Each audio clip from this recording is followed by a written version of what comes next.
В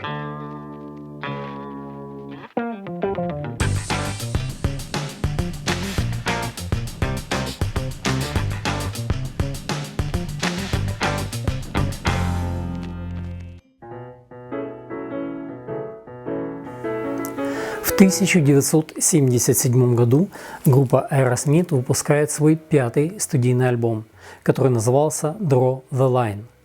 Я для своей коллекции купил оригинал этого альбома, выпущенный в Великобритании. Этот альбом часто называют не провальный, но и не оправдавший надежды. После записи альбома Rocks Aerosmith опять отправились на гастроли. Теперь они уже организовывали собственные шоу и выступали хедлайнерами на нескольких крупных фестивалях. Участники группы не на шутку увлеклись алкоголем и наркотиками, поэтому не все концерты проходили удачно, а некоторые из них группе даже не удавалось дотянуть до конца. Рассказывают анекдотичную историю о том, как менеджер для разнообразия поменял первую и последнюю песни программы местами, а почти ничего не соображающий Тайлер решил, что концерт окончен, и с радостью ушел со сцены после первой же песни. Альбом Draw the Line был записан недалеко от Нью-Йорка, в заброшенном женском монастыре, взятом в аренду для этой цели. В результате серьезной проблемы у группы с наркотиками их менеджер Дэвид Крэпс решил, что ему нужно избавить парней от наркоты, поэтому он отправил группу в старый монастырь в Вермонте, штат Нью-Йорк. Но чего Дэвид не учел, так это того, что торговцы наркотиками готовы предоставлять отраву в любой точке мира, особенно если их клиентов зовут Стивен Тайлер и Джо Перри. В результате это повлияло на творческую активность Тайлера и Перри при записи нового альбома. Хотя это позволило остальным участникам группы, Тому Хэмилтону и Брэду Уитфорду и Джои Крамеру, увеличить свою долю личного участия в создании песенного материала. Даже продюсер группы Джек Дуглас поучаствовал в создании 4 песен альбома. Все пророчили этому альбому, который следовал за своими успешными предшественниками, такие же признания критиков и коммерческий успех. Но по факту новый альбом уступал предыдущим работам. А все потому, что тогда в группе царили межличностные конфликты. К примеру, в результате ссоры за кулисами в Кливленде жена Джо Перри бросила в жену Тома Хэмилтона стакан молока. Хаос, злоупотребление алкоголем и употребление наркотиков сделали музыку не такой выразительной. Тем не менее, журнал Kerrang поместил этот альбом на 37 место среди 100 величайших хэви-метал альбомов всех времен. Хотя альбому не удалось подняться в топ-10, он застрял на 11 номере, всего было продано более 2 миллионов копий этого альбома. Портрет группы для обложки альбома Draw the Line был нарисован знаменитым карикатуристом Аль Фиршфельдом. Некоторые музыкальные обозреватели назвали этот альбом лучшей записью группы на пике их наркозависимости, ведь парни тогда еще не распались и были еще способны работать, как сплоченный и целый коллектив. Наверное, Draw the Line – это именно тот альбом, который можно было бы ожидать от группы парней, которые наконец-то смогли себе позволить все свои пороки. Запись нового альбома длилась намного больше, чем ранее, но это и понятно. Джо Перри и Стивен Тайлер все время были настолько накачаны наркотиками, что могли записываться только небольшими промежутками времени. Альбом открывается первым синглом и заглавным треком Draw the Line. Сырая песня похожа на ранние работы группы. В ней есть хорошая партия баса от Хэмилтона, отличная гитарная работа Уитфорда и Перри, которые дополняют друг друга. Блюзовый вокал Тайлера в этой песне звучит отлично, соответствуя олдскульному звучанию песни. Песня в качестве сингла поднялась на 42 место в чарте. Впоследствии эта песня часто звучала на концертах группы. Следующий трек I Wanna Know Why, хотя и более сдержан, представляет собой настоящий рок-трек и содержит отчетливые буги. Тайлер поет о славе и несчастьях. На треке есть хорошая работа на фортепиано во время инструментального проигрыша сессионного музыканта Скотта Кашни и Стэна Бронштейна на саксофоне. Гитарное соло в песне исполнил Уитфорд. Трек Critical Mass с великолепной басовой игрой Хэмилтона и стараниями Джо Перри на гитаре. Звучит трек хорошо. Великолепная игра Тайлера на гармонике и его атакующий вокал создают один из самых интересных треков этого альбома. Интенсивность песни и ощущение джема делают ее выдающейся. Трек Get It Up был выпущен как третий сингл. но никакого успеха он не имел. Но все же это хорошая песня.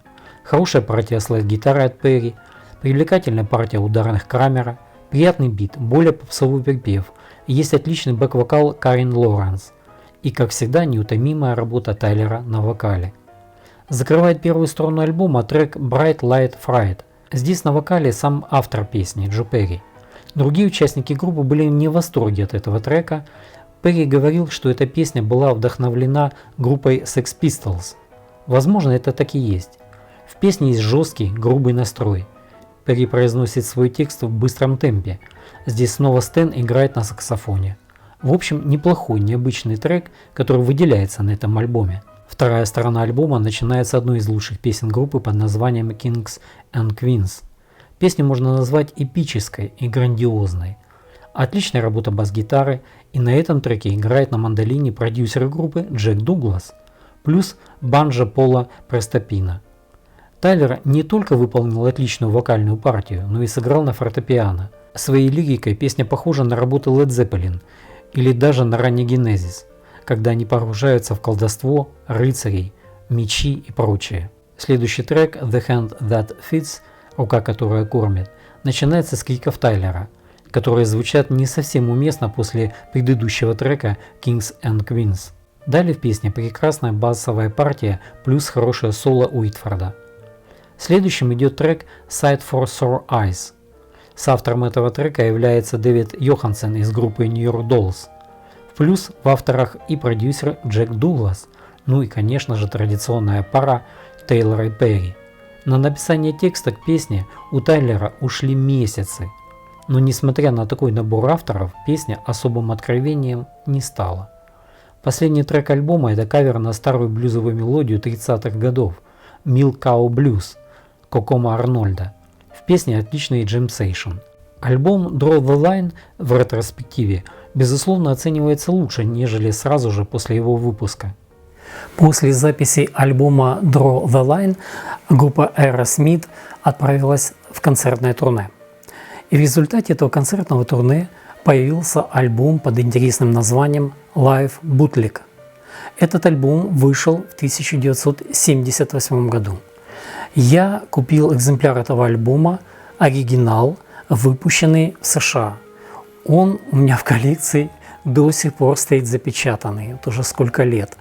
Я планирую открыть этот альбом все-таки в следующем году. В этом году я еще потерплю и надеюсь, в следующем году я его открою и наконец-то послушаю. Aerosmith снялись в фильме «Оркестр клуба одиноких сердец сержанта Пеппера», поставленном на музыку Beatles. Их кавер на песню Come Together станет их последней на ближайшие 10 лет песней, попавшей в топ-40. Группа записывалась и гастролировала без перерыва уже несколько лет. Употребление наркотиков стало безудержным. Руководство звукозаписывающей компании почувствовало, что группе нужно дать перерыв, и поэтому решили выпустить концертный альбом. И такой альбом под названием Live Bootleg был выпущен в 1978 году. Это двойной концертный альбом Aerosmith. Большинство песен для этого альбома были взяты из концертов 1978-го, а каверы I Ain't Got You, Я не понимаю тебя и Mother Popcorn, Мама Попкорн были взяты из радиозаписи, сделанной в Бостоне 20 марта 1973 года. Дизайн обложки альбома специально сделали под незрачные обложки бутлеговских альбомов. На обложке кофейные пятна, специалисты устроили путаницу с трек-листом. Ну, к примеру, песня Draw the Line есть на альбоме, но в трек-листе ее нет и тому подобное. Группа постаралась сделать так, чтобы это выглядело как настоящий бутлег. Для большей достоверности они записали пару песен на кассету и использовали эту версию записи, так что даже слышно легкое шипение, которое обычно бывает на кассете. И на альбоме есть одна из первых концертных версий песни Beatles Come Together, которую Aerosmith исполнили в фильме «Оркестр клуба одиноких сердец сержанта Пеппера». Также на альбоме дебют песни Ричи Супа «Chip Away the Stone» «Отколоть камень». Студийную версию этой песни группа выпустит позже, в 1988 году, в своем сборнике «Gems». Альбом начинается с песни «Back in the Saddle». Запись была сделана на концерте в Индиаполисе, штат Индиана, 4 июля 1977 года. Песня записана без дополнительной обработки для улучшения. Слышны все мелкие ошибки и грубости в вокале Тайлера. Бас Тома Хэмилтона на довольно высоком миксе и выделяется. Игра на гитаре прекрасна, а барабаны Джои удерживают ребят в ритме, хотя, вероятно, это было сложно сделать. Отличный пример записи концертного трека. Следующим идут два трека Sweet Emotion и Lord of the Flies. Оба взяты с концерта в Чикаго, штат Иллинойс, 23 марта 1978 года. Замечательно звучат гитары, они грубоваты, даже с небольшой обратной связью, а соло просто шикарное. И в конце песни Sweet Emotion оно переходит прямо в следующую песню Lord of the Flies, со вступлением Уитфорда, где он принимает эстафету на своей гитаре. Затем с парой звуков, похожих на фейерверк, они переходят к песне «Игрушки на чердаке». Эта песня была записана на концерте в Бостоне, Массачусетс, 28 марта 1979 года. Очень энергичный заводной трек. Вокал не всегда четкий и ясный. Возможно, из-за того, что Тайлер бегал по сцене и не всегда точно фиксировал микрофон перед собой на нужной дистанции, особенно во время припева. На этом треке ребята много джимовали в бешеном темпе, поскольку песня значительно ускорена. Вторая сторона первого винила альбома начинается с песни Last Child, которая также была записана в Бостоне, но уже 9 августа 1978 года. Хороший ритм песни, отличный вокал Тайлера, у него отличный одновременно блюзовый и фанковый ритм. Следующим идет трек Come Together, это кавер-версия на песню Beatles. Запись была сделана на концерте в Уолтеме, штат Массачусетс, 21 августа 1978 года. Хотя группа записала этот кавер для фильма «Оркестр клуба одиноких сердец сержанта Пеппера», это первый раз, когда он появился на альбоме Aerosmith. Версия этой песни в исполнении Aerosmith великолепна. Звучит тяжело, Тайлер произносит текст серьезно и продуманно, и все звучит круто. Следующей идет песня Walk This Way. Песня была записана в Детройте, штат Мичиган, 2 апреля 1978 года. Хорошая запись, отлично звучит, в ней есть сила и мощь. Группа звучит собрано. Последней на первом виниле звучит песня Sick as a Dog, записана 4 июля 1977 года на концерте в Индиаполисе, штат Индиана. На том же концерте, что и вступительный трек этого альбома. Сыграно и звучит по-прежнему прекрасно. Второй винил начинается с классической песни Dream On, записанной в Луисвилле, штат Кентукки, в 1977 году. В песне есть несколько музыкальных ошибок, и они заметны. Тем не менее, Тайлер неплохо справляется со своей задачей, да и песня сама по себе отличная. Гитарное соло в миксе звучит громко, и это добавляет песне еще больше энергичности. Что скажешь, Тайлер, как всегда, был здесь также на высоте. Второй песней на альбоме звучит трек Chip Away the Stone от Кали Камень. Запись этой песни взята с концерта в Санта-Монике, Калифорния. Концерт состоялся 8 апреля 1978 года. Песня отличная, звучит хорошо. За ней идет песня Sight for the Sore Eyes, записанная на концерте в Колумбусе, штат Огайо, 24 марта 1978 года. Здесь эта песня звучит даже немного лучше, чем альбомный вариант исполнения. Следующая песня «Мама Кин» была записана на том же концерте в Индиаполисе, как и еще несколько песен на этом концертном сборнике. В песне отличная работа гитар, дополненная хриплым вокалом Тайлера. Это еще один динамический рок, который не оставляет вас равнодушным. Почти через незаметный переход звучит последний трек на третьей стороне, песня Sauce to Bed. Ее также взяли с того же шоу в Индиаполисе. Отличная рок-песня с тем же заводным хриплым вокалом Тайлера. Четвертая сторона концертного сборника начинается с двух песен, записанных на радиопередаче Paul's Mall в Бостоне, штат Массачусетс, 23 апреля 1973 года. Да, это не концертные треки, и есть явная разница в звучании этих песен по сравнению с остальными. Обе песни – это каверы. Сначала идет трек I Ain't Got You, Я не понимаю тебя. Это блюз-роковый трек Келвина Картера. Отличное звучание гармошки Тайлера в блюзовом стиле. Уитфорд выдает свое цепляющее соло на гитаре. На следующем треке Mother Popcorn в игру вступает саксофон Дэвида Вудфорда. «Мама Попкорн» – это кавер на песню Джеймса Брауна и Пиви Эллиса. Здесь Тайлер старался изо всех сил. Его истошные крики в конце песни были к месту. Все прозвучало великолепно. После этой песни на альбоме следует, скажем так, незарегистрированный трек «Draw the Line», записанный 26 марта 1978 года на концерте в Филадельфии, штат Пенсильвания. Вступление баса и гитары прекрасно, энергетически заряжающее соло настоящего шоу. Завершает альбом кавер Train Kept a Rollin', записанный в Детройте, штат Мичиган. И звучит этот кавер так, как будто это родная песня группы Aerosmith. Мало того, так к этому каверу группа добавила инструментальную часть песни Strangers in the Night, да, той самой старой песни, исполняемой Синатрой. Тема песни оригинально выводится в гитарном соло. Завершается трек звуками фейерверков. Отличный трек и завершение альбома. В этот альбом были включены практически все классические произведения Aerosmith. Несмотря на то, что треки взяты с разных концертов, альбом звучит как единое целое. На сегодняшний день можно сказать, что это один из лучших и аутентичных концертных альбомов из 70-х годов. Свой шестой студийный альбом группа Aerosmith выпустила в 1979 году. Я для своей коллекции купил оригинал этого альбома, все еще запечатанный оригинал, выпущенный в США. Но я очень надеюсь, что я смогу открыть этот альбом, но уже в следующем году, так как у меня что-то собирается много альбомов, которые нужно открывать, и не только группа Aerosmith. Поэтому я думаю, альбом этот пролежал у меня на полке больше десятилетия. Еще один год он полежит и подождет, пока я его открою и прослушаю. На момент записи следующего альбома группа уже трещала по швам, замученная гастролями, пьянками и наркотиками. Тайлер окончательно переругался с Джо Перри, и тот покинул группу и организовал свой собственный проект, который имел небольшой успех. Джо Перри ушел из группы на середине записи шестого студийного альбома Night in the Ruts, который был выпущен на лейбле Columbia Records в 1979 году. На место гитариста пришел Джимми Креспо, бывший участник группы Flame. Первоначально продюсером шестого альбома был так же, как и ранее, Джек Дуглас, но руководство компании Columbia Records заменило его на Гэри Лайонса. Для Дугласа это, наверное, было даже лучше, так как хаос в группе и злоупотребление наркотиками во время записи Night in the Ruts привели к тому, что Джек больше не мог контролировать ситуацию в группе. Работа над альбомом длилась так долго, что группе пришлось отправиться в очередное турне из-за отсутствия денег для продолжения записи. Но и концерты проходили не лучшим образом, и виной всему наркотики.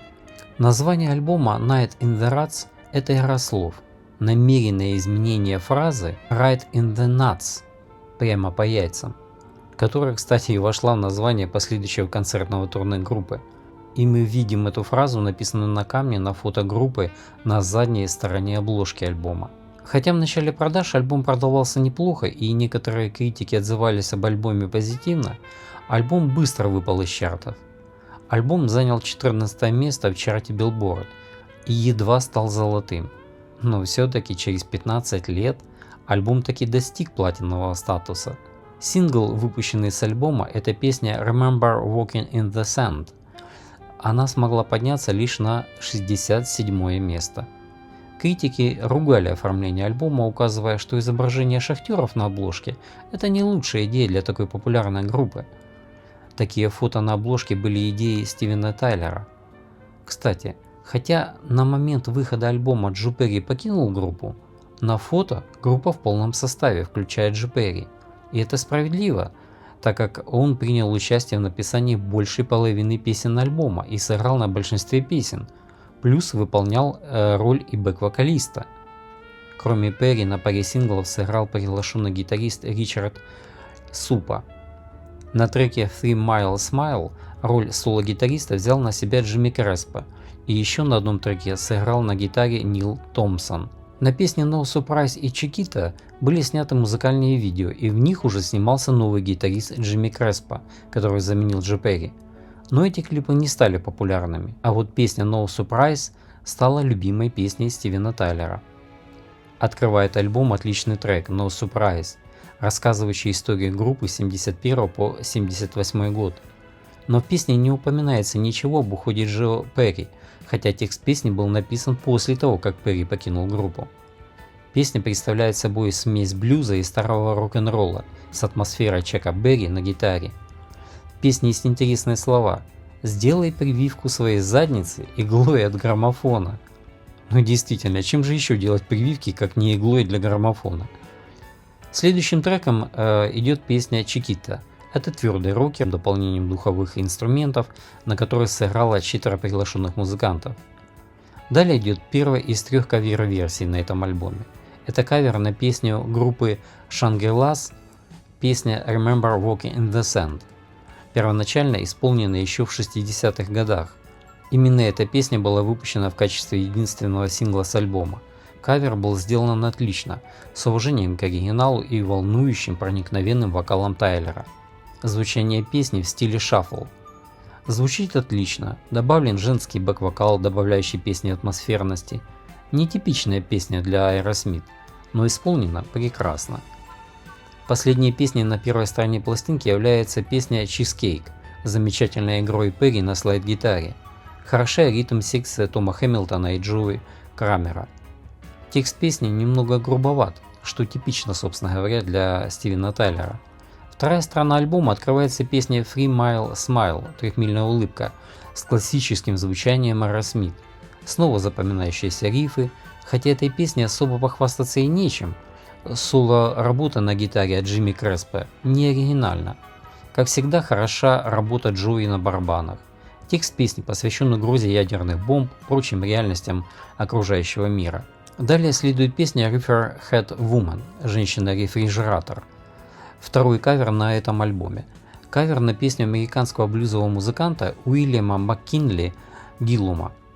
В этом кавере сохранен блюзовый дух оригинала, но в классической манере исполнения Aerosmith.